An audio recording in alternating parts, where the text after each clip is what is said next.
1, 2, 3 count commentaries, or in which we have to ask the question, can you really even fire a McMahon from WWE?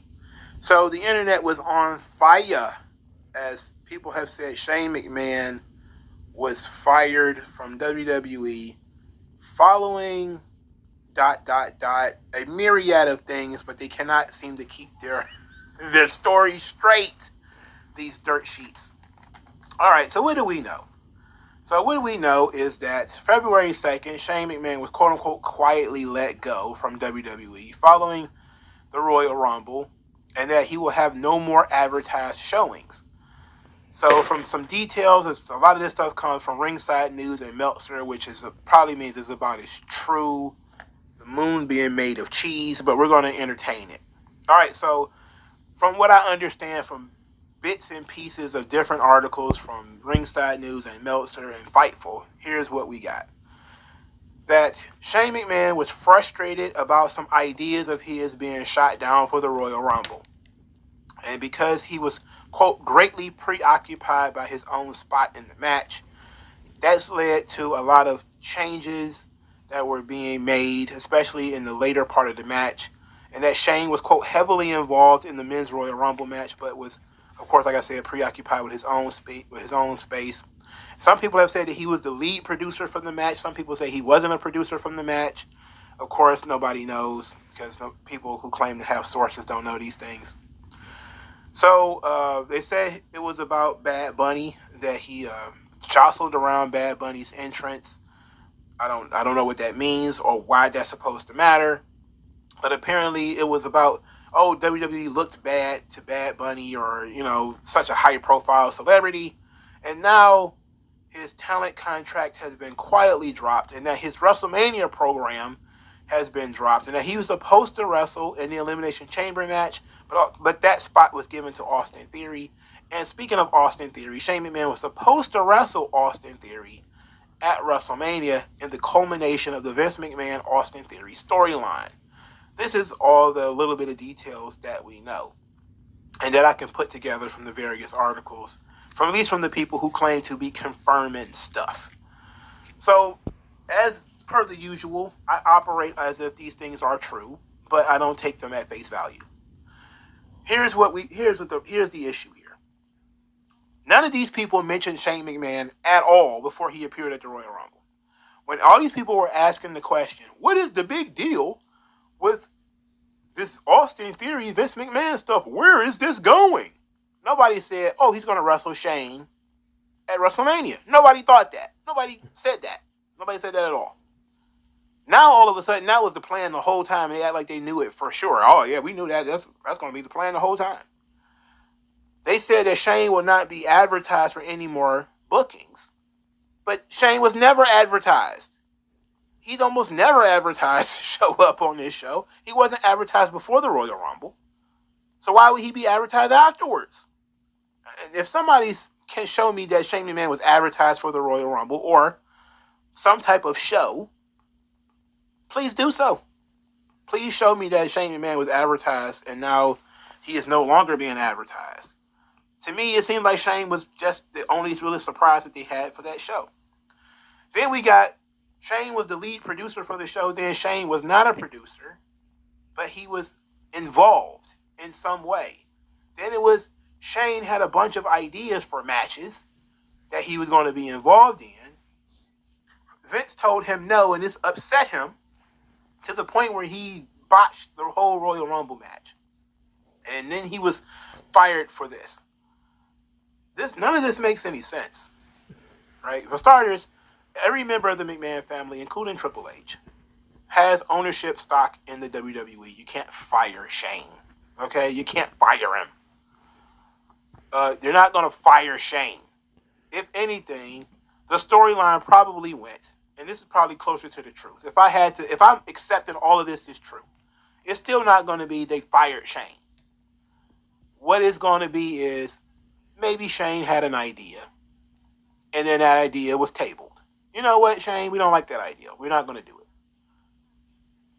Can you actually prove to me that he doesn't work there anymore?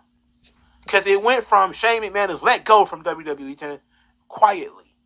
to Shane McMahon no longer with WWE. I'm like, really? Is that so? So they take his stock too? Is that what they did? They kicked him out of his office. Then it became, oh no, it was just his talent contract. I'm like, okay, you guys don't know anything. All right, you're just throwing shit out there, and people are just going with it. People are just going with it, man. The memes are flying all over the place. The Shane McMahon is all elite. Nia Jax is tweeting out stuff like, hey, that you only have a job because of who you know or who you're related to. I guess that really works, huh? So a lot of people got their jokes in on Shane and all this kind of stuff. And I'm just sitting here back looking like, can you really even fire Shane? Fire him from what? To do what? Like he said, where is he going? It seems very odd to me that people just took this stuff at face value without asking any questions. Again, everybody with their vaunted sources. But none of these people knew Shane McMahon was going to be in the Royal Rumble. None of them knew it. All of them complained that he was in it longer than some guys like Kevin Owens. Then people were saying, oh, he was supposed to wrestle Kevin Owens. I'm like, where did you find that? Because who told you that? So this is one of those things where everybody's confirming and unconfirming things that may be true, may not be true. We don't have any idea. It could be that Shane was only there for the Royal Rumble. Nobody can say that he wasn't. That's why this video is formed the way that it is. It's formed as a question. Can Shane McMahon even be fired? And the question is yes, because WWE, we know from the past, they have the contracts. There's executive contracts and there's talent contracts. Shane would have had to have a talent contract. And his talent contract can be canceled or whatever. Just like pretty much anybody else's talent's contract. Of course, so it's possible. Now, let's say that Shane McMahon his talent contract has been canceled or been ripped up or whatever the case may be. How do I feel about that? Well, Shane McMahon was 52 years old. He had an entire career of off and on matches, being very energetic, having pretty interesting matches. Some of them ranged from the very good, surprisingly good, like his match with AJ Styles at WrestleMania, which was better than AJ Styles' match with Shinsuke Nakamura from WrestleMania. He's also had some clunkers. The whole thing with Braun Strowman. What was it? Was it 2020? Was it 2019? No, it was 2021. You're stupid, Braun. You're stupid. That was a horrible storyline. That was awful. And it did nothing for Braun, clearly, because he's not even working there anymore. It didn't do anything for Shane either. So nobody really got over from that whole ordeal. But that doesn't mean that Shane didn't have any value. And the storyline with Austin Theory seemed pretty common sense to me. If you want to say, hey, what would be a good context to bring Shane McMahon back in? It would have been, okay, clearly we're going to put him in the Vince storyline with Austin Theory. That makes perfect sense to me. That, even though nobody can prove that was supposed to be the long-term plan, I can buy that as a logic jump that maybe it's going to be Shane versus Austin Theory. Okay, I like that idea, but at 52 years old, with his stamina the way that it is, him working infrequently, Shane probably wouldn't have been able to get too much done in a match with Austin Theory. It probably would have been just a really good showcase of Austin Theory, which is good. Works very well for Austin Theory. But Shane McMahon not being involved physically is not a big loss for WWE because he's not that involved physically already. He's already pretty much an every once in a while performer.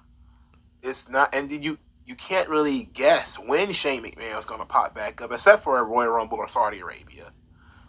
So that's kind of it. A lot of people did get kind of tired of him, especially around the Best in the World thing when he won the Best in the World Cup. A lot of people were kind of like, I know I was one of those people. I was kind of grumbling about the Shane McMahon thing. I was furious about the Shane McMahon Braun Strowman thing. But that was basically the usage of Shane. Not exactly Shane being involved in the company, but more like the way he was being pushed.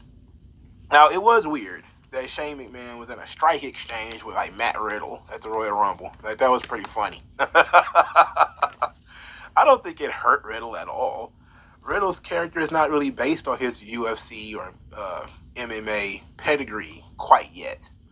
So, but it was still pretty funny for them to get into like strike exchanges. But hey, you know, this is pro wrestling, man. Everybody, a bunch of guys with amateur backgrounds was getting thrown around by dudes who played football, who couldn't tell you the first thing about a hold. You know, so this is pro wrestling, the wrestling business. You don't necessarily need to know how to wrestle to be a wrestler. Everybody should know that by now. You don't even know how to fight to be a good fighter. But Shane, you know, I like the idea of Shane versus Austin Theory. That sucks that we won't get that. If all of this is true, we won't get Shane versus Austin Theory, which I think sucks. It's always suck ass to take pieces off the chessboard, you know, to say we're not going to have Shane McMahon at all. Not to say that, you know, I'm the biggest Shane McMahon fan of all time, but if there was something there that could have been interesting, then knowing that we're not going to get that, that sucks, you know. So taking more pieces off the chessboard is not exactly a good thing. And that's pretty much the only thing I got to say about it, because, again, most of this stuff is unconfirmed, but all of the greatest wrestling journalistic minds, and when they're not working on canceling somebody, they're working on this, and they're trying to confirm this. And the best that we've gotten is that this story has just kind of fluttered all over the internet, and thus been taken as absolute gospel by pretty much everybody, and has spread everywhere. And everybody's just saying, oh, it's confirmed by multiple reports. I'm like, okay, sure. I think we're all going to look silly if he shows up on Raw. I think we're all going to look silly if he, you know, if it turns out he was only supposed to be there for that one night. But we'll never know, because if you work in WWE, you're not trusted. You know, if Bruce or whoever says, oh, Shane was only supposed to be there for that night anyway, then, oh, no, that's not true. Our source said, it's like, who is your source? Oh, we're not allowed to divulge our sources. And if he shows up, then, oh, plans changed. And now everybody looks silly all over again. So, we'll see. But let me know what you guys think in the comment section below. Like, share, and subscribe. I'll talk to you guys later. Skin tone, so why attach yourself and piggyback the wealth you didn't earn or lack yourself? I'm telling you to own up to your own success and failures. It's a reason why these sleazy guys